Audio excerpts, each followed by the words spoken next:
ओम शांति। आज है 20 जुलाई 2022।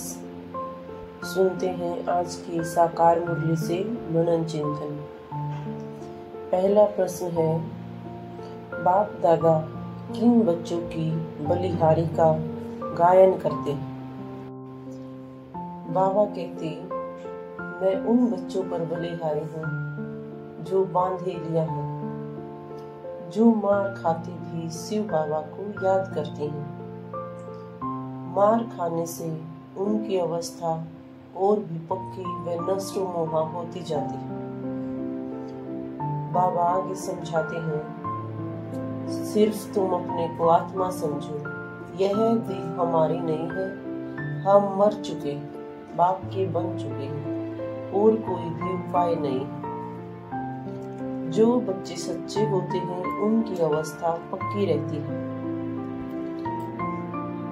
ऐसे बच्चे पर अगर कोई जबरदस्ती जुल्म करते हैं तो उसका पाप नहीं चढ़ता है।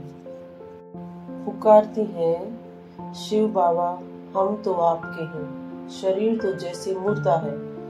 ऐसे निश्चय बुद्धि वाले हैं, वह भी बड़ा ऊंचा पद पा लेते हैं। पर अगर सच्ची दिल है तो यहाँ जो बंधन मुक्त बच्चियां हैं वे भी इतना याद नहीं करती हैं जितना जो मार खाती हैं वह याद में रहती। बाप के पास पुकार जाती है कि बाबा बंधन है, बंधन से छुड़ाओ।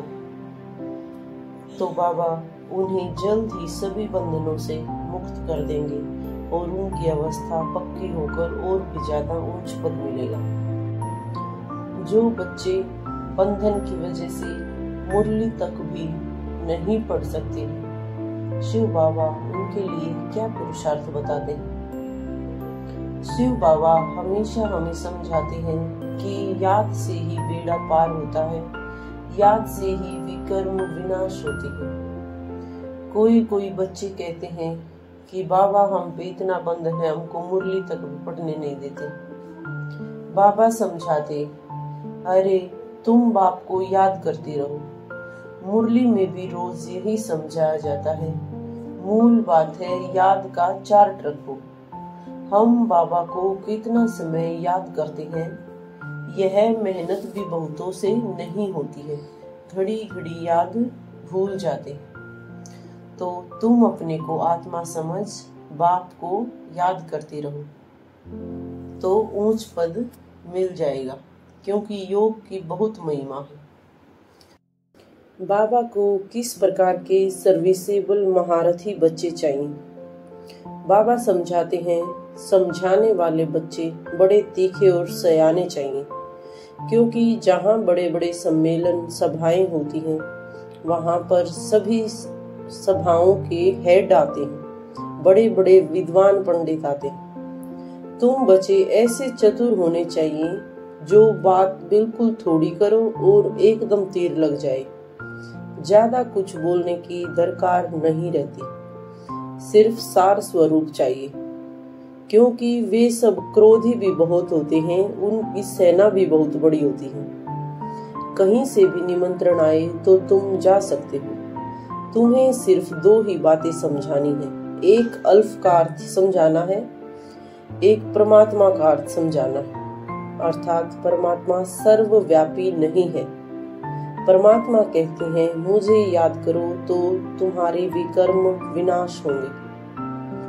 तो निराकार है परमात्मा तो अविनाशी है। सारी समझानी इसी बात पर देनी है।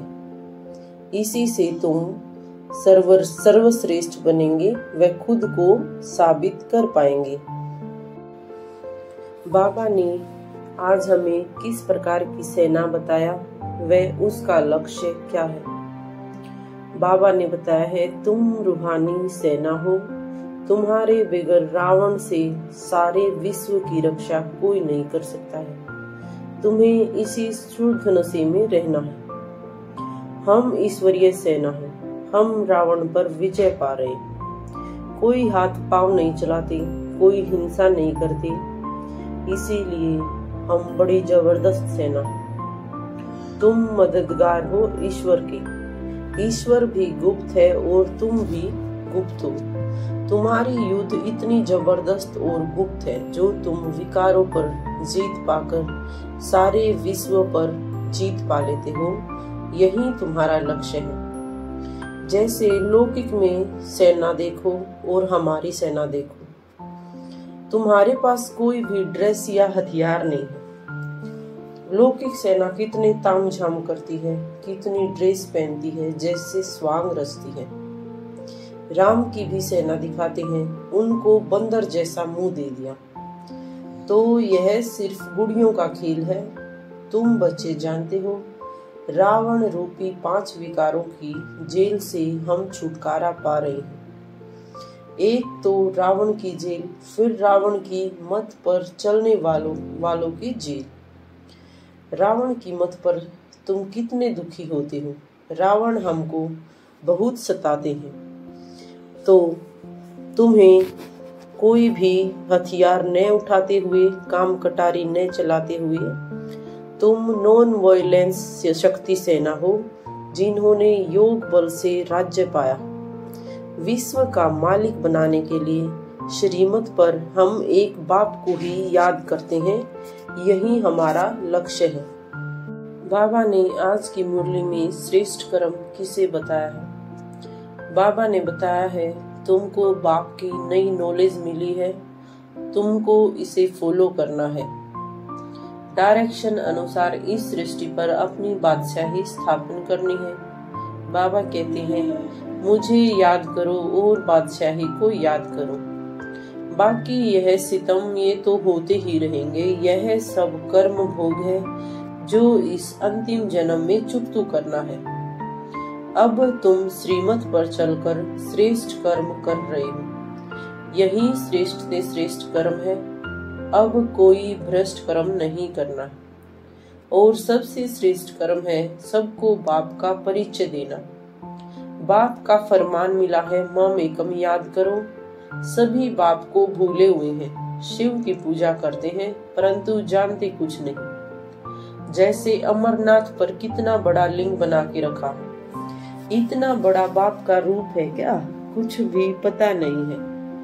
अब तुम बच्चे इन सब बातों को यथार्थ समझ गए, तो तुम्हें सबको ये सच्चा सच्चा ज्ञान सुनाना है। यही श्रेष्ठ से श्रेष्ठ कर। बाबा ने बंधन से छूटने का क्या उपाय बताया है? बाबा ने बताया है, जितना जितना बाबा की याद में रहेंगे सभी बंधन छूटते जाएंगे। ये हमारा पिछले जन्मों का हिसाब किताब है जो हम योग के द्वारा ही चुकतू कर सकते हैं। योग के द्वारा ही विकर्म विनाश होते हैं। तो अपने योग के चार्ट को बढ़ाकर ही हम हर प्रकार के बंधन व दुखों से छूट सकते हैं। निश्चय बुद्धि विजयंती का सही मायनों में क्या अर्थ है? निश्चय बुद्धि विजयंती अर्थात कैसा भी साधारण कर्म हो, लेकिन निश्चय बुद्धि बच्चों की विजय अवश्य होती है। वे किसी भी कार्य में स्वयं से या औरों से दिल शिकस्त नहीं होते, क्योंकि उनको निश्चय है कि हम कल्प कल्प के विजयी हैं। जिसका मददगार स्वयं भगवान है, उसकी विजय नहीं होगी तो और किसकी होगी? इस भावी को कोई टाल नहीं सकता। यह निश्चय और नशा निश्चिंत बना देता है और हमारी निश्चिंत स्थिति ही हमारी विजय को निश्चित कर देती है। आत्मा व परमात्मा में मुख्य क्या अंतर है? आज मातेश्वरी के महावाक्यों में मम्मा ने आत्मा व परमात्मा के अंतर को समझाया है कि आत्मा और परमात्मा का रूप एक जैसा ज्योति रूप है। आत्मा और परमात्मा की साइज एक ही रीति में है। बाकी आत्मा व परमात्मा में सिर्फ गुणों की ताकत का फर्क अवश्य है। अब ये जो इतने गुण हैं, वो सारी महिमा परमात्मा की है। परमात्मा सुख दुख से न्यारा है, सर्वशक्तिवान है, सर्व गुण संपन्न है, 16 कला संपूर्ण है। उनकी ही सारी शक्ति सारे ब्रह्मांड में काम कर रही है। बाकी मनुष्य आत्मा की कोई शक्ति नहीं चल रही है। परमात्मा का ही सारा पार्ट चलता है। भले परमात्मा पार्ट में भी आता है तो भी खुद को न्यारा रखता है, लेकिन आत्मा पार्ट में आते ही पार्टधारी के रूप में आ जाती है, अर्थात देह भान में आ जाती है। परमात्मा पार्ट में आते भी कर्म बंधन से न्यारा है। आत्मा पार्ट में आते कर्म बंधन के वश में हो जाती है। यह है मुख्य आत्मा व परमात्मा में अंतर।